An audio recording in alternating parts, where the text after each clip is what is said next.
Students, today we are going to start a very important topic which is mole. So let's get started. A mole is defined as the amount का मतलब है mass of a substance that contain 6.02 into 10 raised to power 23 number of particles. ठीक है, ये particles atoms भी हो सकते हैं, मॉलिक्यूल्स भी हो सकते हैं और फार्मूला यूनिट्स भी हो सकते हैं. रिपीट कर रही हूँ, a mole is defined as the amount of a substance, इतनी amount of a substance that contains 6.02 into 10⁻23 number of particles. Simple हम लोगों ने पढ़ा था कि अगर 12 ग्राम कार्बन के हों तो वो इक्वल होता है 1 मोल के, और 1 मोल के अंदर कितने नंबर ऑफ़ पार्टिकल्स होते हैं, एवोगैड्रोस नंबर ऑफ़ पार्टिकल जो कि 6.02 इंटू 10⁻23 होते हैं. It establishes a link between mass of a substance and number of particles. You know that a substance may be an element, substance element भी हो सकता है जैसे कि कार्बन. कोल के केस में, कोयले के केस में कार्बन क्या है, एलिमेंट. कंपाउंड भी हो सकता है, और कंपाउंड मॉलिक्यूलर भी हो सकते हैं और आयनिक भी हो सकते हैं. Mass of a substance is either one of the following: atomic mass, molecular mass और formula mass. These masses are expressed in atomic mass units AMU. But when these masses are expressed in grams, लेकिन जब हम इन्हीं masses को grams में express करते हैं, they are called as molar masses. Scientists have agreed that Avogadro's number of particles are present in 1 molar mass of a substance. These quantities definition of mole is the atomic mass, molecular mass or formula mass of a substance expressed in grams is called mole. So this is your definition. ठीक है, learn it by heart. ये quantitative definition है जिसके अंदर, ठीक है, ये quantitative definition है, ये भी डेफिनेशन थी, ये भी डेफिनेशन है, both are definition, but this one is quantitative. Quantity वो बता रहा है, ठीक है. Mole is the atomic mass, molecular mass और formula mass of a substance expressed in grams is called mole. कुछ एग्जांपल्स देख लेते हैं, ये आपको ज़्यादा क्लियर करेगी इस बात को. एटॉमिक मास ऑफ कार्बन को अगर एटॉमिक मास कितना है कार्बन का, 12 ग्राम, जो कि इक्वल होता है 1 मोल ऑफ कार्बन के. Molecular mass of water expressed as 18 gram. ये कहाँ से 18 आया, हाइड्रोजन के हाइड्रोजन के लिए 1 होता है, चूँकि इसके दो एटम्स हैं, मल्टीप्लाई बाय 1. ऑक्सीजन का 16 इज़ इक्वल टू 18.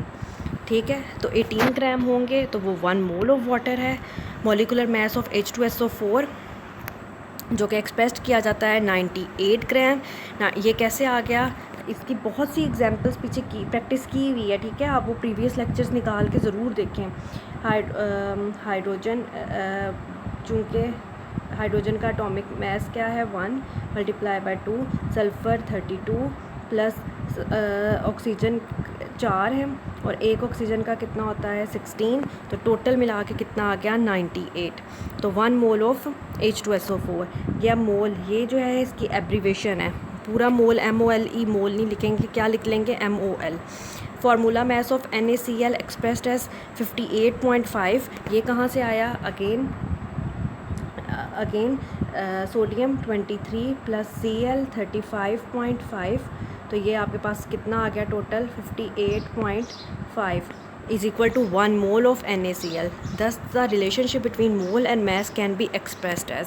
तो जो रिलेशनशिप आ जाता है वो क्या है, number of moles is equal to mass divided by molar mass of a substance. ठीक हो गया. ऊपर आपने मास जो कि आपको गिवन होगा डिवाइडेड बाय मोलर मास, और मोलर मास कहाँ से निकालना है, पीरियोडिक टेबल में से. तो आपके पास क्या आ जाएंगे, मोल्स आ जाएंगे. जैसे कि अगर हम कार्बन की बात करते हैं, अगर हम कार्बन के लिए कहते हैं मोल्स फाइंड करने हैं, मोल्स इज़ इक्वल टू, अगर हम कहें कि कार्बन के लिए जो मास गिवन है वो भी 12 है, डिवाइडेड बाय इसका मोलर मास कितना है कार्बन का 12. अगर दोनों सेम होंगे तो मोल्स कितने आ जाएंगे 1, जो हम बार बार कह रहे हैं कि अगर 12 ग्राम हो तो नंबर ऑफ़ मोल्स कितने होते हैं कार्बन के 1 होंगे. ठीक है. एक और डेफिनेशन है, इसमें सिर्फ क्या किया है, इंटरचेंज कर दिया है। अगर आपको मैस निकालना हो, अब नोन नहीं है, फाइंड आउट करना है, ठीक है, तो number of moles multiply by molar mess.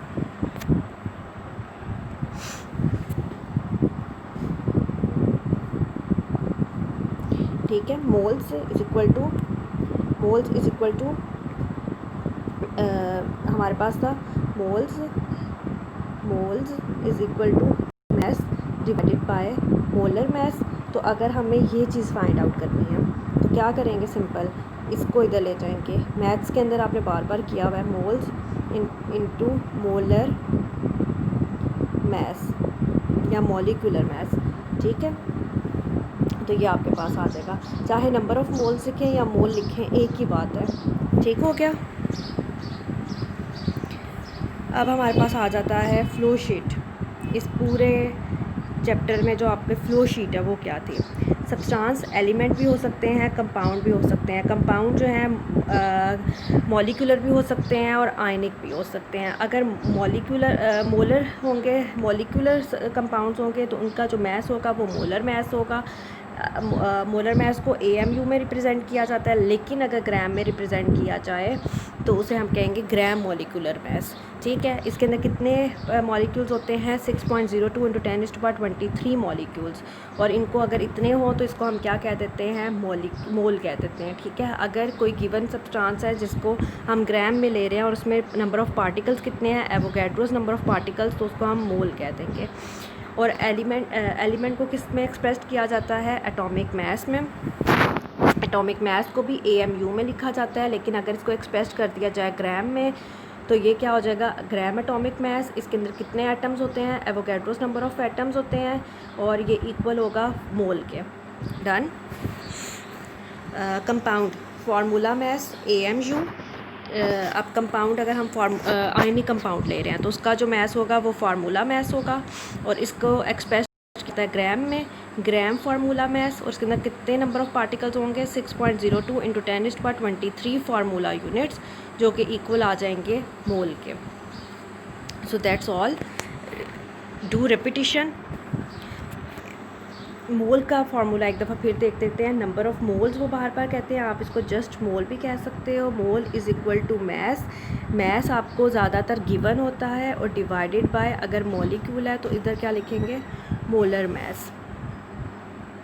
और अगर हमारे पास होगा moles is equal to mass over atomic mass, ठीक है। अगर हमारे पास कोई एलिमेंट होगा तो एटॉमिक मैस, और अगर हमारे पास कोई फार्मूला मैस होगा तो हम क्या लिखेंगे, mole is equal to mass divided by formula mass, ठीक हो गया।